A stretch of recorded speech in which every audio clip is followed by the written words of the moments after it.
Well, hey guys, how you doing? Welcome back to my YouTube channel, and thanks for joining me here. Well, everyone's talking about these so-called quote-unquote drones that have been seen in many places. We first heard about this,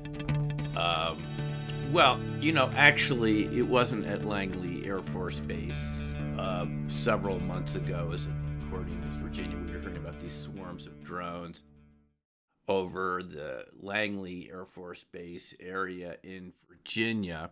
But if you think about it, we've had these drone swarms over Navy ships like this going on for some time now. And it seems like it's been, slowly escalating until, as the recording of this video right now, we've had them over 3 different air bases in the UK. And it really seems to have everyone quite alarmed. These are happening night after night after night.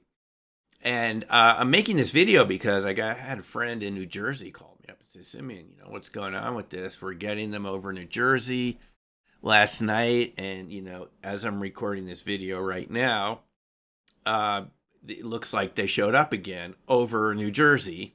And these are not small hobbyist drones. I just want to make that clear if you're not aware of it. They're larger drones. Some of them are described as being as large as a car.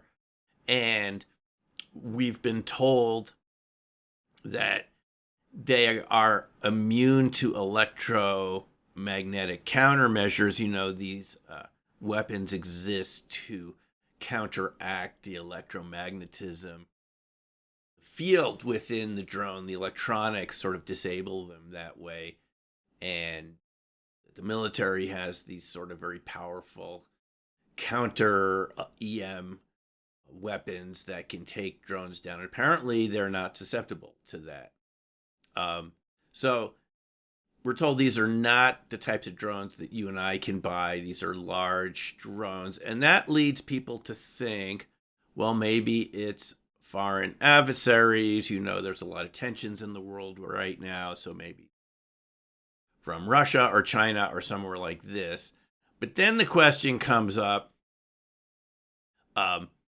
why would you have lights if you're an adversarial country? Do you normally put lights on if you're in a place you're not supposed to be, over secret military bases and things like this? And you can find out more about this from the various podcasts that are out there. I've been listening to Disclosure Tonight and other podcasts to get information about this situation. And if you'll remember, a few years ago, I went out to eastern Colorado, remember, end of 2019, 2020, where there were these fleets of drones seen over eastern Colorado and Nebraska. It was just a few miles from here. A few hours, Lyman, Colorado. I went out there and I just started asking people in the town of Lyman. I'd go up to people, went to coffee shops and, places and asked, do you know anyone who saw the drones? And a lot of people said, yeah, they knew people who had seen these so-called drones. They're very fast, could stay aloft for hours. Some of them had wingspans in excess of 6 feet. So, yeah, these are not ordinary objects. So it's tempting to think that what's happening now, and I'm recording this, in early December 2024, I think there's a tendency to think that you can fit new types of phenomena into older categories. I think we're all brought up that way, right? By the school systems we attend in Western civilization, that, the universe makes sense and that there's always an explanation for things. And I think even the recent Arrow testimony in front of the Senate in November 2024, I believe it was a fellow named Kozlowski, the new director of Arrow after Kirkpatrick resigned or was replaced, and he says, well, there are 900 cases we can't explain, but we're certain if we had more information, we would be able to explain it. So I want to present to you the opposite case tonight, that there are things that we can't explain, they probably will never fit into our existing mindset, and that their phenomena can emerge that you don't know what they are, I don't know what they are, and it's possible that what we're seeing in the sky falls into that category of, unknown unknowns, where we really don't know what we're dealing with. It really is something new. And there are many examples of this throughout, history of science, where new phenomena emerged, and people wanted to discount it and say, no, we don't really need those new ideas. I mean, just look at the history of electromagnetism. People were very suspicious of the findings of Faraday, James Clerk Maxwell, others.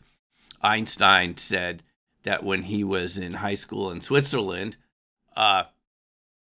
electromagnetism wasn't even taught. That would have been in, like the late 1800s.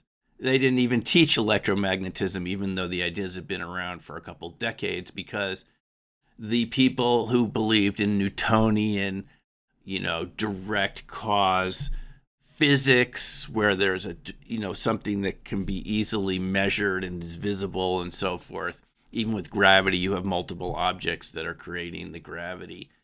The Newtonians didn't like this electromagnetic ideas, and they were constantly putting down people that had the idea that there was some sort of a mysterious electromagnetic field. I mean, James Clerk Maxwell called them the enemy. So it's always been the case that new ideas come along. I mean, just take a look at the idea of dark matter. My idea is that dark matter might explain even types of life forms that we are not very familiar with yet. As you know, if you've seen my other videos, we don't know exactly what dark matter is. It's supposed to make up something like 30% of the universe compared to 5% of ordinary matter. And even that 5%, most of that's not visible matter. It's non-baryonic matter that doesn't interact, electromagnetically. And even if it's ordinary matter, still not visible. Then we have dark energy, another 68% of the universe. We're told, energy and matter are sort of the same thing in Einstein's relativity theory, E equals mc squared. So dark energy being the force that pushes galaxies apart, nobody knows what it is. People are tempted to dismiss it. There are alternative theories to dark matter. Mond comes to mind.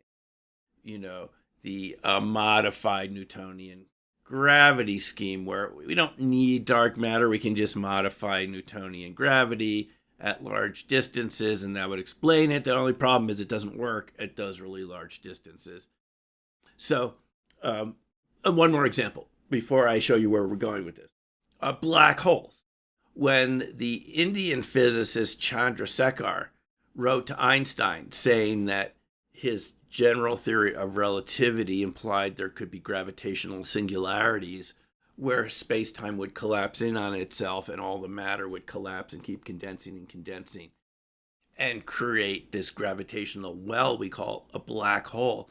Well, Sir Arthur Eddington of the British Royal Society completely ridiculed Chandrasekhar for this proposal of black holes, even though it was an extension of Einstein's relativity theory, and it wasn't accepted for quite a while. I forget when the first black hole was seen, but it wasn't that long ago where one was finally photographed, and now we've seen photographs of what black holes look like. We know they exist, and they're believed to exist at the center of every galaxy. So every idea that's been proposed that is different from the prevailing ideas, paradigms, dogma, are ridiculed. Paul Dirac's idea of antimatter that he proposes in somewhere around 1929, based on his interpretation of quantum mechanics, relativistic quantum mechanics implies there should be antimatter, antiparticles, just out of the math, and people made fun of Dirac for suggesting this, but a couple of years later, it was discovered in cosmic background radiation. The positron, for which Dirac ended up winning a Nobel Prize just a year after that. Another example that always comes to mind is Daniel Shechtman, the Israeli crystallographer, who proposed the idea of quasi-crystals. These are odd-sided crystals that were not thought to exist. Crystallographers imagined that there were only certain types of crystals that exist, and Shechtman proposed these quasi-crystals, which kind of were like these tiled patterns that would fit together of crystals that didn't ever quite repeat in the same way and were based on a different geometry. Quasi-crystals, not crystals based on even-sided shapes. And he was expelled from the International Crystallographers Union for his proposal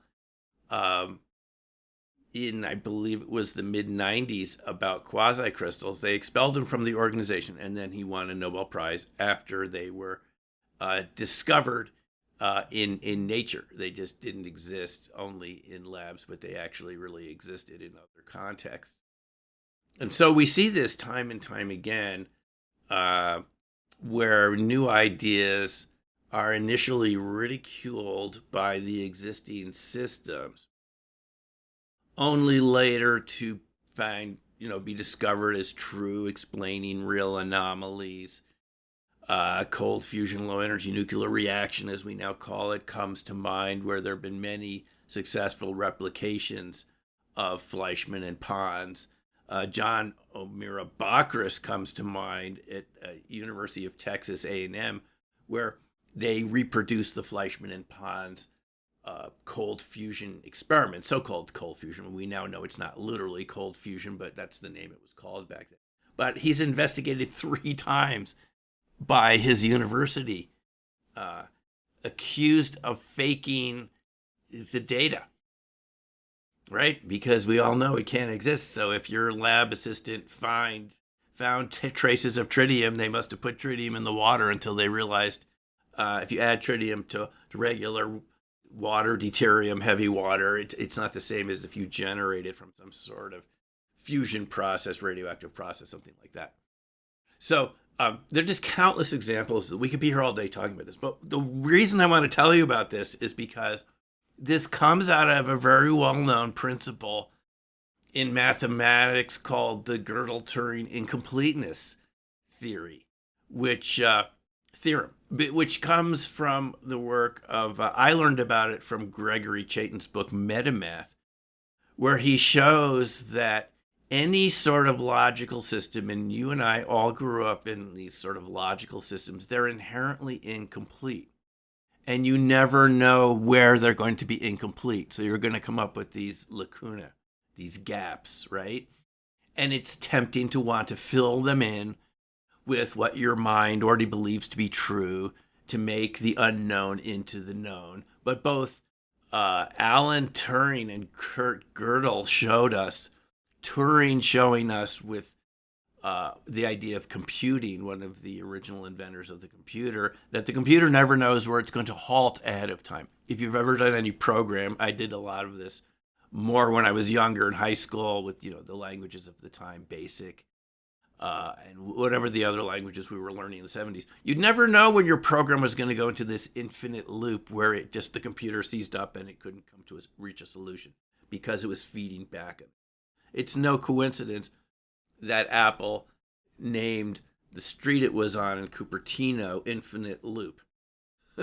Because these infinite loops are sort of the bane of programming, because they're like this feedback cycle where the instructions just go back and forth between the different lines of code and never resolve into anything, and it causes the halting. And you never know when it's going to happen ahead of time. So that's one version of incompleteness. The halting problem being an example of logical illogicality. In other words, each line makes sense, but together they don't. So here's an example that Gregory Chatin uses, so I can always remind myself of what Turing and Kurt Gödel meant by the incompleteness theorem. It's these two sentences. The following sentence is true. The previous sentence is false. Each sentence on its own makes sense. You put them together, it doesn't make sense at all. The following sentence is true. The previous sentence is false. They don't add up. They cancel each other out. And that is the irrationality of rationality, is ultimately rational systems collapse in on themselves. Kurt Gödel, and then there are a number of books you can read about Kurt Gödel's proof of the incompleteness theorem, but it was based on set theory, is that any set is going to be inherently incomplete. And you never know what other pieces you're going to need in that set. So you have these sort of logical conundrums creating gaps in our knowledge. And we tend to gloss over these. We gloss over them socially by making fun of people who have experiences with phenomena that society as a whole doesn't accept. We gloss over them by forgetting that they happened.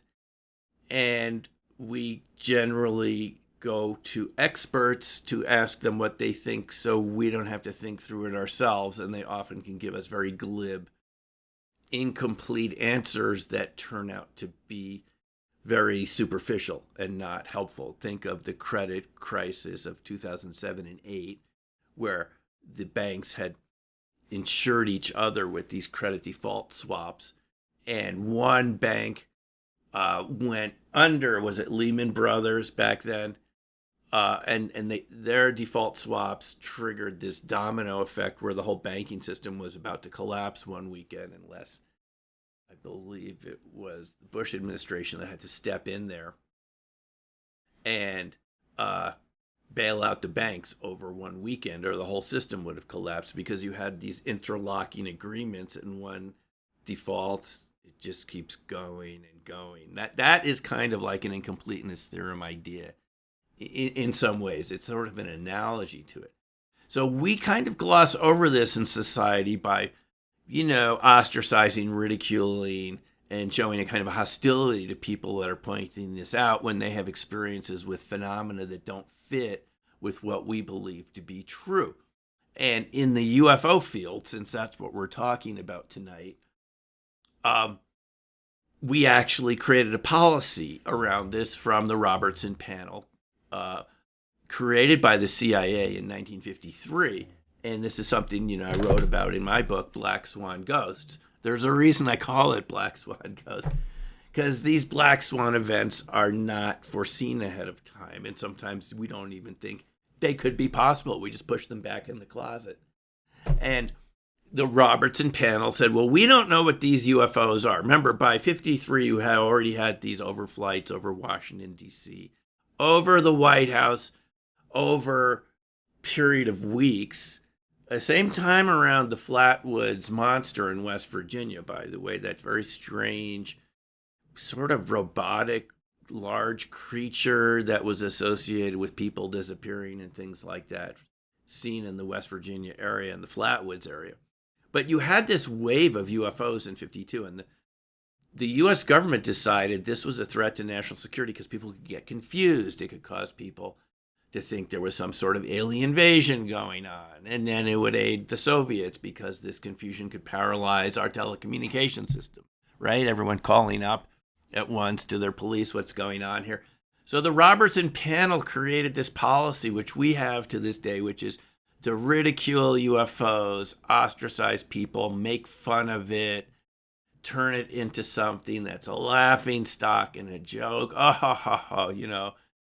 Little green men, and to create a disinformation policy, which we know that our government here in the U.S. has been, applying to us, I think, illegally to make fun of the situation. So here we are right now in 2024 with wave after wave of objects coming over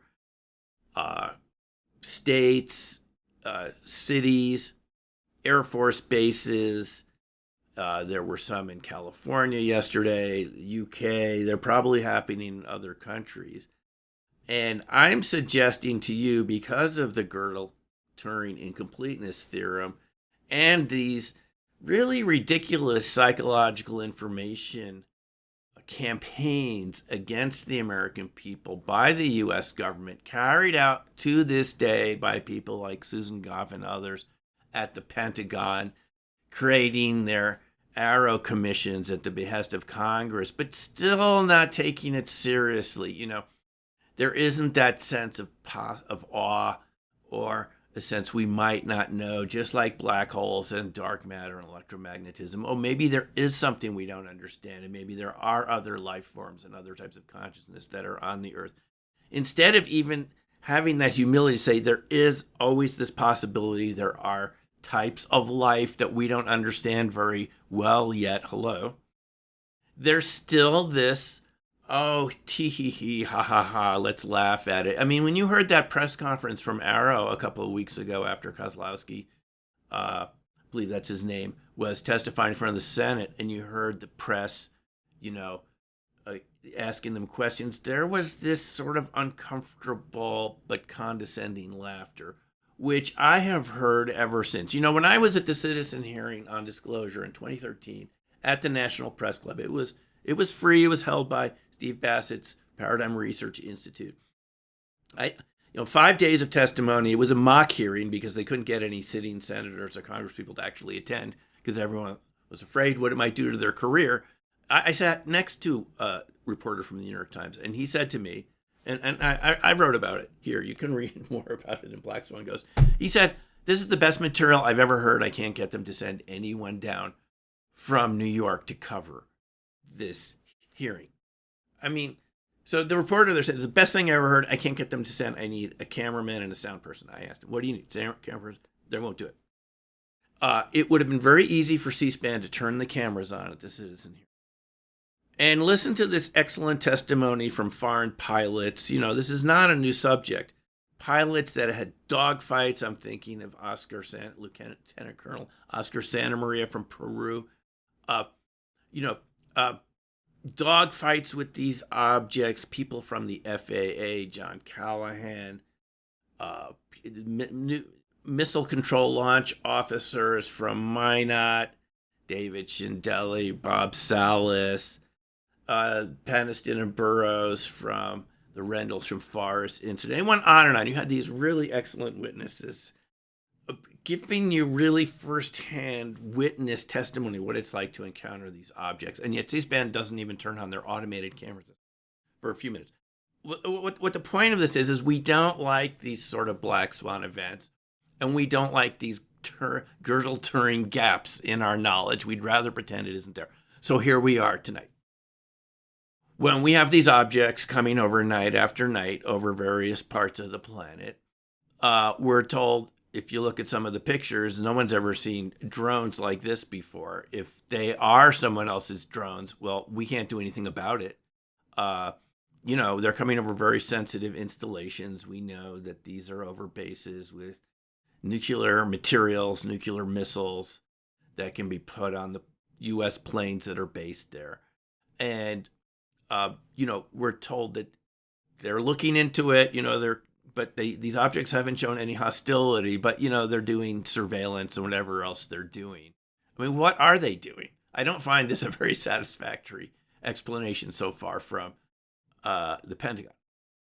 They're just sort of making light of it because they don't want to admit they're not in control of the situation. So this policy we've had for decades of laughing and ridiculing this subject, and because there's a tendency for all of us, we're all kind of the same in the school systems we grew up here, or at least in the U.S. and North America, Europe.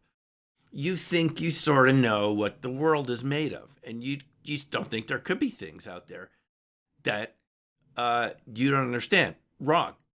Dark matter, dark energy shows us we don't understand 95% of the universe at a minimum. Maybe we don't even understand more of it. I was looking at this article the other day about astrophysics. They discovered the universe is even bigger than they thought. It wasn't just that there's a local group embedded in a bigger group of galaxies and a bigger group. it just goes on and on and on, and these threads and strings of galaxies as far as your mind can see for like forever. So it's really huge out there, folks. There's a lot we don't know. And I'm just suggesting to you, if this were an extraterrestrial activity, action to show us their presence, this might be what it looks like.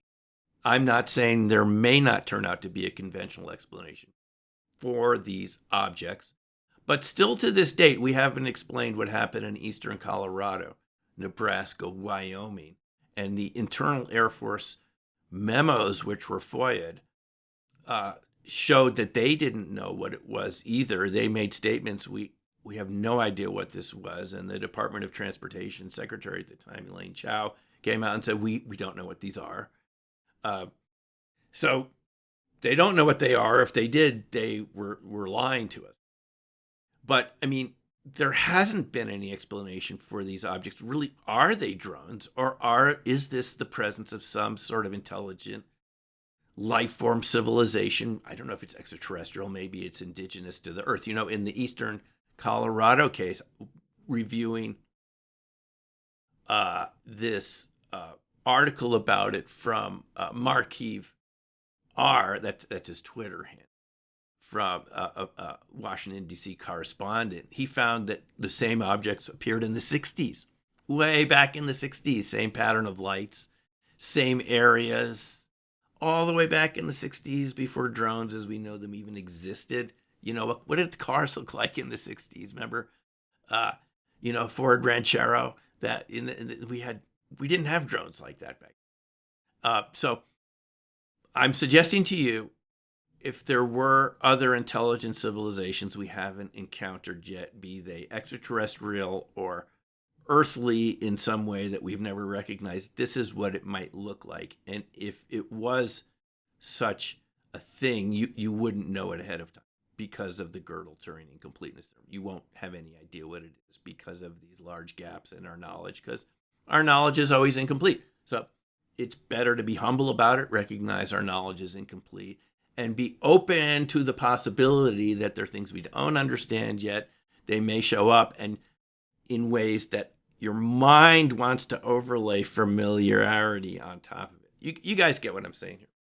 So I think because of these mathematical theorems, Gödel, Turing, and so forth, there's always going to be new phenomena. You can call them UFOs. I don't see any problem with that. You want to call them UAP if you feel more comfortable, feel a little safer to call them unexplained aerial phenomena instead of an object. Fine. No biggie. But I don't think we should be too soon to dismiss that there is an obvious or easy explanation.